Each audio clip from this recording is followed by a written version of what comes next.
I'm a radio broadcaster. I've been doing that job for a long time.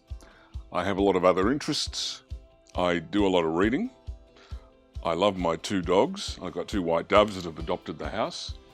I've even put texture on them so I know which one's which. But I'm interested in alternative energy, that is renewable.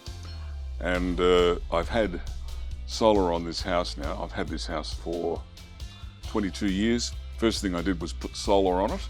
It's now got 20 kilowatts. It started with 4. But I've also got batteries. And frankly, since both batteries and solar, the power bill has been very small. My last one was $11. It kind of works out pretty well. I went down to ZEN and they're a good local company.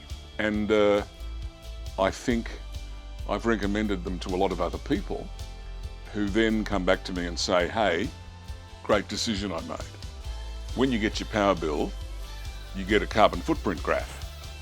And there are 2 to 3 people with 2 dogs that live in this house. But according to the graph that I've got from the power people, it's about 0.4 of a person. So I reckon I'm doing all right.